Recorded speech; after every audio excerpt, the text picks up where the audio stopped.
Michel Thierry Atangana vit désormais à Paris du RSA, le revenu de solidarité active, et grâce à l'aide de ses soutiens et réseaux, ses avoirs sont toujours gelés et sa situation personnelle, administrative et financière demeure bloquée.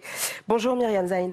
Bonjour. Vous êtes présidente de l'association Atangana contre l'oppression et l'arbitraire. Alors est-ce que peut-être des nouvelles de monsieur Atangana? Comment va-t-il? Alors déjà, je tiens à préciser juste qu'il ne bénéficie pas du RSA. Il l'a refusé. Il l'a refusé. Il l'a refusé parce que bon, pour lui, c'était une violence supplémentaire de lui proposer le RSA au lieu de lui proposer la réhabilitation et le retour de ses droits. Donc il se bat. Il se bat, c'est toujours l'homme résilient que vous avez découvert dans le documentaire. Et comment va-t-il en termes de santé? On a pu lire parfois que dans certains écrits, dans certains reportages, dans certains portraits, qu'il avait été torturé. Qu'en est-il? Eh bien, il souffre des séquelles de ces tortures. Vous avez vu dans le documentaire qu'il était soigné pour son pied. Il a des os brisés dans ce pied et là, il n'est pas encore stabilisé. Donc c'est une souffrance au quotidien dans ses déplacements. Mais sinon, il tient. Il a décidé de se battre. Est-ce qu'il a retrouvé sa famille? Il a retrouvé sa famille, mais une absence de 17 ans, ça compte. Oui, ça laisse des séquelles, j'imagine. Alors, justement, où est-ce qu'aujourd'hui en est sa situation personnelle et administrative? Je disais, ses avoirs sont bloqués. Il y a donc une plainte qui a été déposée par ses avocats contre X pour séquestration, au vu des 17 ans passés en prison au Cameroun. Mais cette réhabilitation, ce dégel des avoirs, il n'y a que le Cameroun, finalement, qui peut l'effectuer. Et pourquoi pas la France, puisqu'il y a une décision. De plus, il y a un décret de remise de peine qui date de 2014. On peut très bien dégeler ses avoirs, lever les scellés, et rien n'est fait. Donc pour vous, c'est quoi? C'est une décision en fait, du Cameroun qui a été appliquée en France. C'est quoi? La France est complice? Non, je ne dirais pas cela comme ça. Il est victime donc, de cette décision au Cameroun. La France a suivi. Maintenant, il suffit simplement d'appliquer l'avis de l'ONU. Est-ce que vous diriez, à l'image de ce qu'on a pu découvrir dans ce film qui accuse la France d'un silence presque assourdissant sur le cas de Michel Thierry Atangana, que finalement on est encore dans cette idée et qu'il n'est pas soutenu par la France?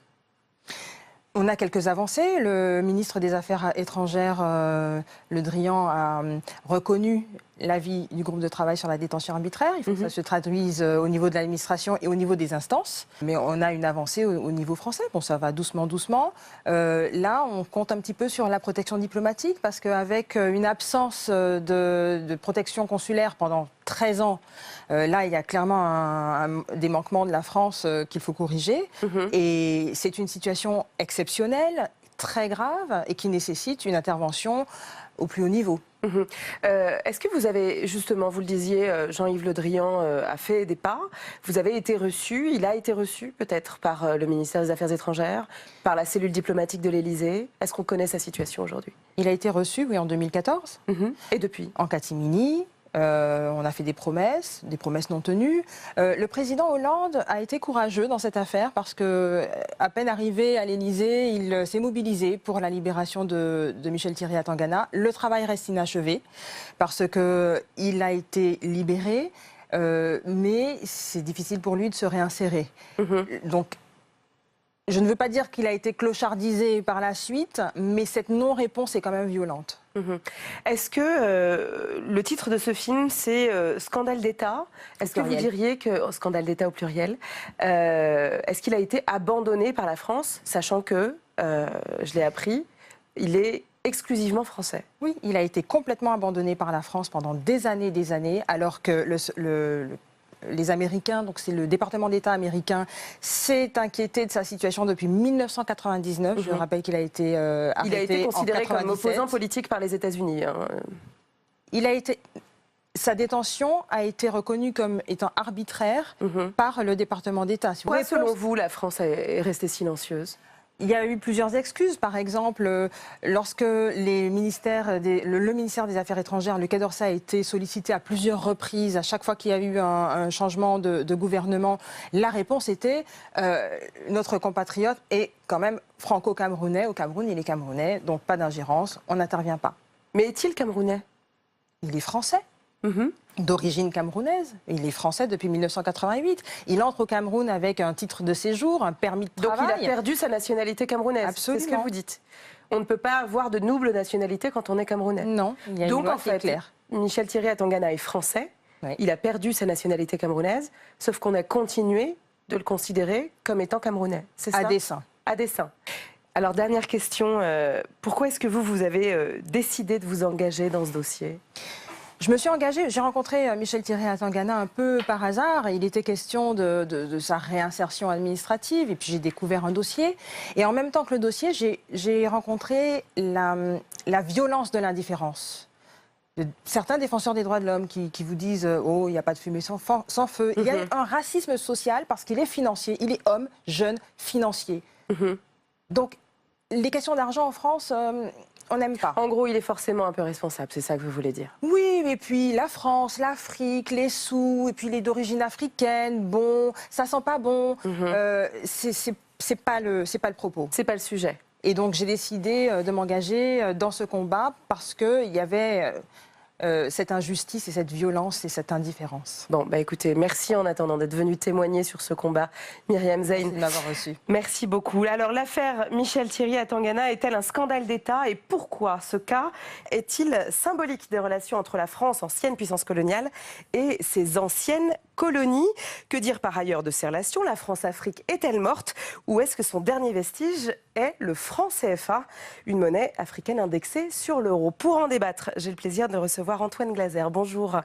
Vous êtes journaliste et écrivain, vous êtes spécialiste du continent africain. Vous avez signé Africa France quand les dirigeants africains deviennent les maîtres du jeu, réédité en poche dans la collection plurielle de Fayard, c'était en 2017. William Bourdon, bienvenue. Vous êtes avocat, président de la plateforme de protection des lanceurs d'alerte d'Afrique, président fondateur de l'association Sherpa. Pierre Jacquemot, vous êtes chercheur associé à l'IRIS, vous êtes président de l'ONG GRED Professionnel du développement solidaire et vous êtes ancien ambassadeur de France dans plusieurs pays d'Afrique, Kenya, Ghana ou République démocratique du Congo. Bienvenue à vous. Enfin, Laurent Bigot, vous êtes consultant indépendant, spécialiste également du continent africain. Vous êtes ancien diplomate, responsable Afrique de l'Ouest au Quai d'Orsay. Bienvenue. Alors, peut-être un mot sur l'affaire Michel Thierry Atangana.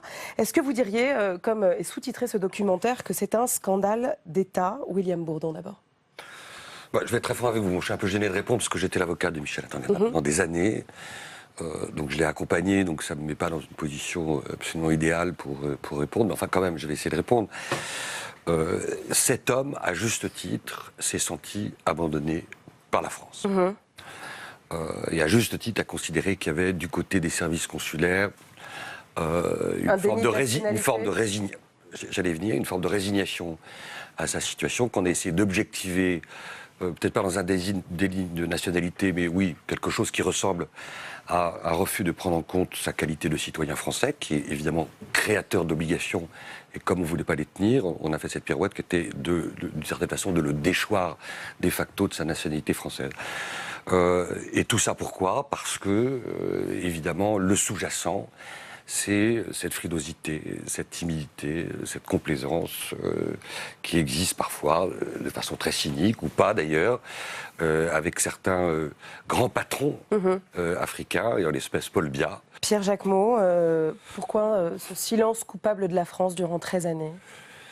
Écoutez, je ne sais pas, je n'ai pas personnellement suivi le dossier. Incontestablement, je voudrais dire quand même, en tant qu'ancien diplomate, les services consulaires font en général du mieux qu'ils peuvent pour suivre la situation des compatriotes en prison, assurent des visites régulières, et puis se préoccupent de leur sort et éventuellement apportent une aide matérielle aux familles lorsque celles-ci sont dans le besoin. C'est une règle absolue.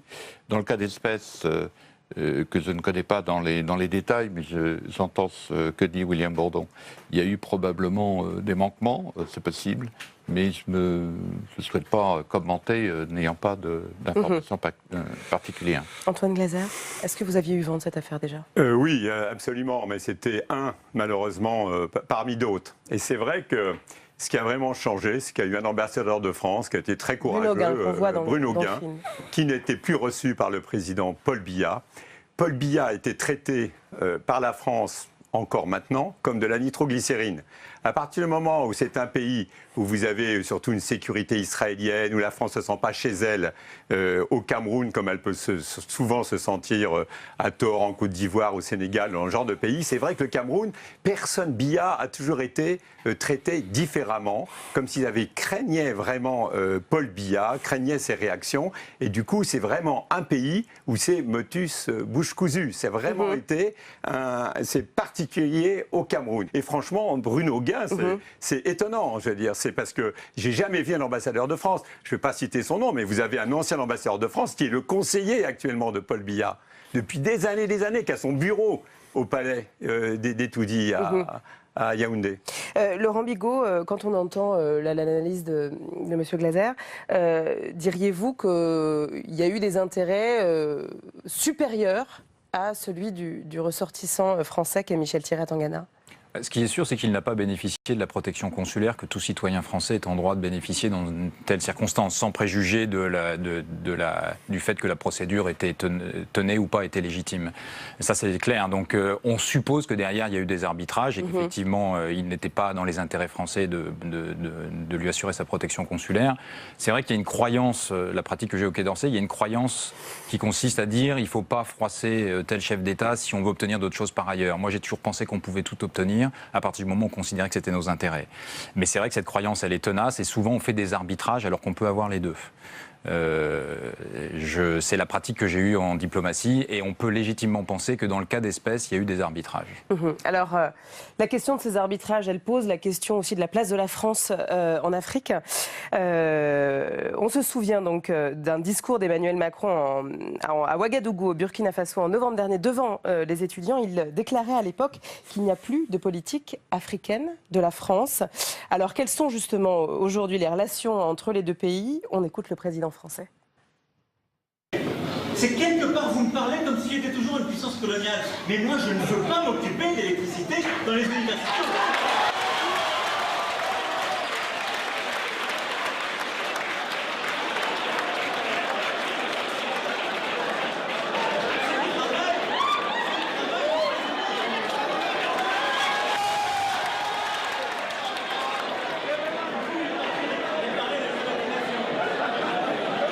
Alors, ce passage a été largement commenté, donc il est face aux étudiants à Ouagadougou. Il vient de déclarer en préambule, donc, au début de son discours, qu'il n'y a plus de politique africaine de la France.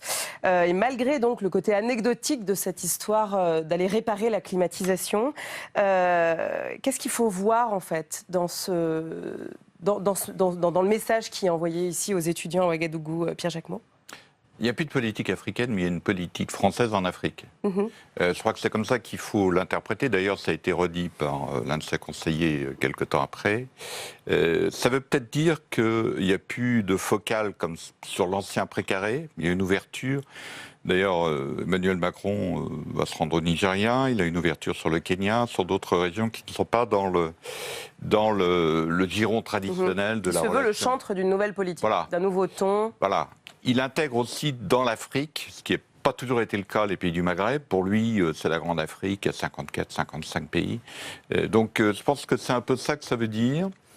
Il dit aussi une chose qui est intéressante dans le discours de Ouagadougou. Je suis d'une génération qui, il l'a dit au moins 5 fois cette formule, enfin ce début de cette phrase, qui n'a pas connu l'histoire coloniale, qui n'a pas été impliqué dans ceci ou cela. Donc il veut se placer, compte tenu de son âge et de l'auditoire qu'il avait à Ouagadougou, c'est-à-dire des étudiants. Dans une post-histoire. Il est sur un registre générationnel. Ce qui lui permet de parler de start-up, de jeunesse, de PME, etc. Il veut sortir absolument du bourbier. Ceci étant, c'est pas le premier qui déclare qu'il y a un changement d'attitude dans la relation avec l'Afrique. Nicolas Sarkozy avait le premier dit on sort de la France-Afrique. Ça a été redit par Hollande. Certains ministres ont été même un peu plus loin, ça leur a coûté cher, comme Bockel par exemple, puis qui se sont fait rattraper par la suite. Mais voilà, donc à mon avis, c'est ça que ça veut dire. Il y a une politique française en Afrique, comme il y a une politique française. Et en quoi elle consiste cette politique française, Antoine Glaser ? Il faut se dire qu'Emmanuel Macron arrive à un moment où l'Afrique est mondialisée. Si on ne démarre pas là-dessus, on ne comprend pas à quel point la France-Afrique est totalement anachronique. L'Afrique est mondialisée. Vous aviez des bastions français comme Djibouti, ce sont les Chinois. Il y a quelques semaines, ce sont les Russes qui se sont installés en Centrafrique. Donc on est dans une Afrique mondialisée.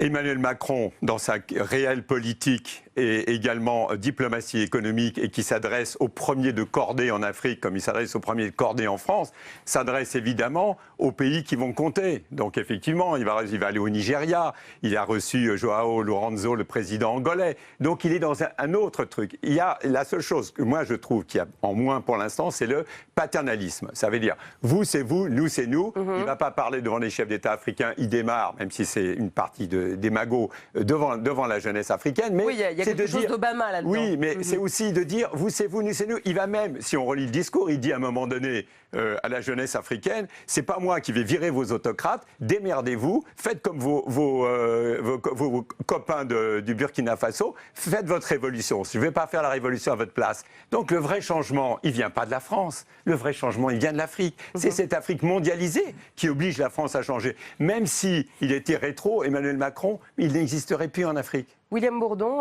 que dire justement de la position française en Afrique? Est-ce que vraiment on a largué les amarres? Non, c'est évident qu'on n'a pas largué les amarres. Il ne suffit pas de quelques pirouettes sémantiques, de quelques gestes symboliques, si sympathiques soient-ils, comme on va restituer l'art primitif africain mal acquis.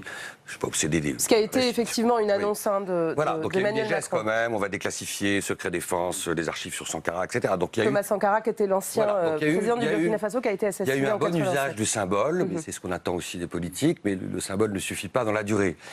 D'abord, il y a un très grand passif sur l'image de la France qui n'a cessé de se dégrader en Afrique. Moi, je peux porter témoignage.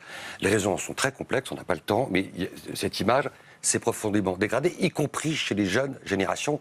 Et d'ailleurs, c'est pour ça que notre jeune président a compris qu'il fallait cibler, au-delà de cette espèce de rupture générationnelle dont il a fait le symbole d'une modernité extraordinaire, il fallait cibler les nouvelles générations.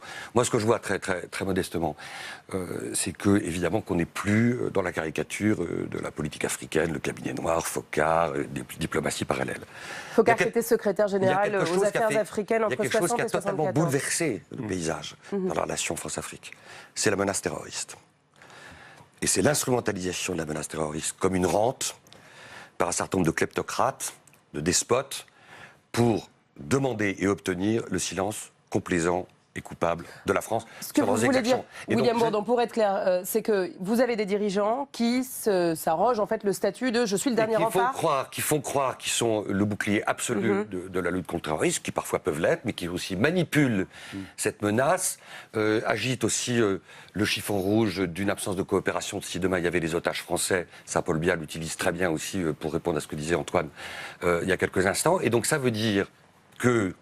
Et encore une fois, c'est difficile. Ça veut dire qu'une partie aujourd'hui de la politique en Afrique ou la politique africaine est faite, élaborée par les services de sécurité français. C'est une politique sécuritaire. Ce sont les services de sécurité qui, aujourd'hui, sont les instruments d'une métamorphose de la France-Afrique, c'est-à-dire qui, en fait, sont les acteurs d'une diplomatie parallèle. Laurent Bigot, la politique africaine de la France, c'est quoi? C'est donc une politique sécuritaire, pour reprendre les propos de William Bourdon, oui, exclusivement? C'est très clair, c'est que le seul budget qui augmente en Afrique, c'est le budget lié à la sécurité, parce que tous les autres budgets subissent des coupes sombres, la coopération, tout le réseau diplomatique, le réseau culturel. Enfin, si vous regardez sur les 10 dernières années, c'est divisé par deux, sans aucun problème. Donc c'était évident, on est guidé complètement par la menace terroriste, par nos peurs, c'est-à-dire que notre politique africaine est d'abord guidée par nos peurs. Mais revenons à l'extrait que vous avez diffusé là, d'Emmanuel Macron qui s'amuse de la question qu'on lui pose sur la climatisation. Quel manque d'empathie! Quel manque d'empathie! Vous avez un étudiant qui parle de sa réalité. Son vrai problème à lui, c'est qu'il ne peut pas étudier dans des conditions décentes. Et il l'exprime au président français. Et qu'est-ce qu'il a en retour? Il a une attitude presque goguenarde, l'air de dire « mais moi je ne suis pas le président du Burkina Faso ». Et pourquoi cet étudiant s'adresse au président français? Il est tellement désespéré, il ne croit plus que sa situation peut s'améliorer, qu'en dernier recours, il s'adresse au président français. Et la réponse qu'on a, c'est que j'interprète comme du mépris, que je ressens comme du mépris. On ne rigole pas avec ça. Parce que quand on connaît les conditions d'études à l'université à Ouaga, ça n'est pas drôle. Et effectivement, ils ont eu la clim le temps du voyage d'Emmanuel Macron. Ils ne l'avaient pas avant, ils ne l'ont pas eu après. Après, sur la politique africaine, qu'est-ce qui change, qu'est-ce qui ne change pas? Moi, je vais vous dire, franchement, il n'y a pas grand-chose qui a changé. J'avais fait un papier sur le discours qu'Emmanuel Macron a fait à Ouaga. Il y a énormément de thématiques, voire des phrases qui reprenaient le discours de François Hollande à Dakar. Quand j'entends Emmanuel Macron qui dit devant Mahamadou Issoufou, vous êtes un modèle de démocratie, j'aimerais bien savoir quelle est la définition de la démocratie, parce que Mahamadou Issoufou a été réélu alors que son principal adversaire était en prison, a fait campagne depuis la prison, il a été réélu avec 92% des voix, qu'il y a des dizaines d'activistes de la société civile qui sont en prison depuis plusieurs mois sans aucun procès. C'est ça la réalité. Donc on dit, vous êtes un exemple de démocratie, bon, ça me rappelle vraiment ce qui s'est fait depuis 15 ans. Il n'y a pas tellement de rupture. Et puis on dit, c'est la fin de la France-Afrique. D'abord, il ne l'a jamais proclamé, Emmanuel Macron, c'était la fin de la France-Afrique. Trouvez-moi un discours où il le dit, il n'y en a pas. Il faut dire que ça avait été tellement dit que c'était démonétisé aussi. Et deuxièmement, la France-Afrique, c'est quoi? C'est la confusion des gens entre les affaires et la politique. Oui. Et le Conseil présidentiel pour l'Afrique, c'est quoi? C'est pas la confusion des gens entre la politique et les affaires. Vous avez des hommes et des femmes d'affaires qui sont au Conseil présidentiel pour l'Afrique et qui ont un mandat présidentiel et dont certains ont des activités business en Afrique. C'est toujours très difficile de faire comprendre qu'est-ce que c'était que la France-Afrique de 1960 jusqu'à la chute du mur de Berlin en 90, où c'était la France-Afrique d'État. Et maintenant, vous avez effectivement une France-Afrique de réseau privé. Quand vous avez un certain nombre, je ne dis pas ça pour Laurent Bigot, mais de diplomates français, de militaires français, des dizaines de milliers de types, c'est hallucinant, qui sont au service de chefs d'État africains dans des réseaux d'influence en France. C'est ça aussi l'Afrique à France, et cette France-Afrique-là. On n'est plus dans la France-Afrique d'État, de Gaulle, de Papa Focard, etc. On est dans un autre domaine. Mais encore une fois... C'est-à-dire, pour reprendre votre idée d'Afrique à France, ça veut dire qu'aujourd'hui, le syndrome est renversé, le paradigme est renversé, et que c'est l'Afrique, en fait, qui a une influence sur la politique. J'ai des copains centrafricains, la semaine dernière, j'ai vu à Paris, ils rentraient de Moscou. Je veux dire, il faut qu'on sorte aussi, il faut qu'on se rende compte de cette Afrique mondialisée. Je veux dire, Macron... On a une vision de l'Afrique aujourd'hui qui est celle des années 80. Quand on parle de France-Afrique, et même des militaires français, il y a 54 pays en Afrique. Hein. Je veux dire, quand Emmanuel Macron il va aller au Nigeria, quand il reçoit João Lourenço de l'Angola, on est bon, même s'il y a eu l'Angola Gate, il y a des histoires entre la France et l'Angola, mais on est quand même dans une autre période historique. Pierre-Jacques Mouet et William Bourdon. Oui, je voudrais quand même faire une précision. Le cynisme, c'est une donnée qu'on le rencontre dans toutes les diplomaties, quelles qu'elles soient. Ce n'est pas une particularité française. Les Français ne sont pas devenus on est là pour garantir les intérêts d'un pays. À une position cynique. Je veux dire que moi, dans ma carrière, j'ai rencontré des collègues ambassadeurs d'autres pays qui étaient tout aussi cyniques que ce que vous dénoncez. Je voudrais apporter une précision historique importante. Vous évoquez un discours qui a eu lieu le 28 novembre. Mais vous n'évoquez pas ce qui s'est passé 2 jours après à Accra. Et c'est ça, à mon avis, qui est beaucoup plus intéressant pour illustrer le propos d'Antoine, à savoir la perception que les Africains ont, en l'occurrence de la France, n'est plus la même.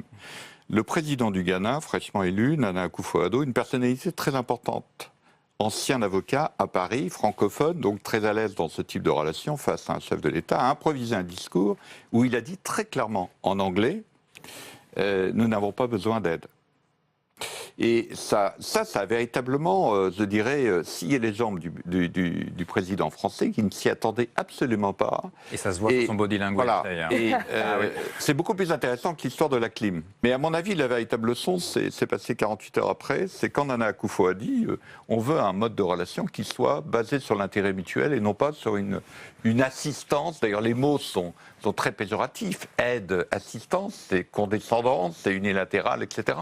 C'est ce que des gens comme Nana Akufo-Addo, cette nouvelle, je ne dirais pas une nouvelle génération parce qu'il a 70 ans passés, mais ces chefs d'État qui ne sont pas dans cette relation ancienne avec la France et qui avaient un type de relation très émancipée avec l'ancienne puissance coloniale, en l'occurrence les Britanniques, il peut le dire, il a parfaitement raison. Et c'est ça, à mon avis, qui est tout à fait nouveau, c'est qu'on est sur un autre terrain, qui est l'échange mutuel, l'intérêt mutuel, sur des relations diplomatiques qui sont d'égal à égal. William Bourdon.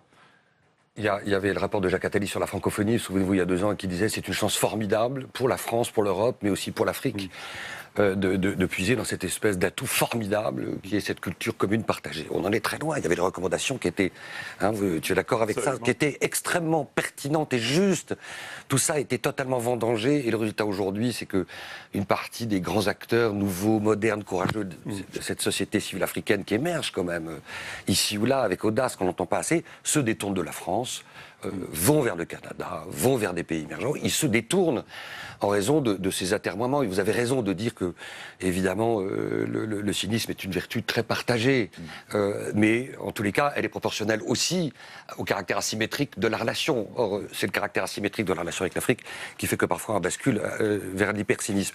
Dernière idée, il y a la menace terroriste qui est manipulée pour organiser la pérennité et l'impunité parfois de despotes, de kleptocrates, et avec un silence radio qui est quand même parfois assourdissant. Souvenez-vous la déclaration de François Hollande qui dit « mais je comprends bien que M. Sassou Nguesso fasse un référendum pour asseoir le 3e ou le 4e mandat ». Enfin, cette déclaration était absolument scandaleuse. Alors Macron est sans doute plus habile, il se gardera de propos aussi complaisants.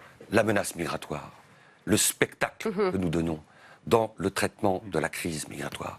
Alors bien sûr, Michel Rocard avait regretté cette phrase « on ne peut pas accueillir toute la misère du monde ». Bien sûr, nous devons en prendre notre part. Mais nous devons prendre notre part. Et le spectacle que la France donne sur le traitement des migrants, l'Aquarius, la montée des populistes, il faut bien comprendre que chez un certain nombre d'Africains, il y a cette espèce d'idée que la France avait un devoir, d'aucuns disaient un destin manifeste, d'être quand même le pays le plus exigeant sur les principes d'hospitalité et de fraternité. Aujourd'hui, cette image-là est complètement en train de se détruire. Alors justement, là-dessus, le continent africain, c'est quand même une terre de départ aussi, hein, et on le voit justement avec l'Aquarius, on voit à quel point donc, les routes de l'immigration qui arrivent en Libye viennent d'une partie de l'Afrique subsaharienne. La France a souhaité donc augmenter l'aide au développement, mais potentiellement aussi la conditionner à la gestion des flux migratoires, voire à créer des hotspots, donc des centres de tri directement en Afrique. Est-ce que c'est ça aussi, potentiellement, Pierre Jacquemot, la politique africaine de la France ? Alors, associer aide et migration est absurde. Ça a même des effets contraires. Si vous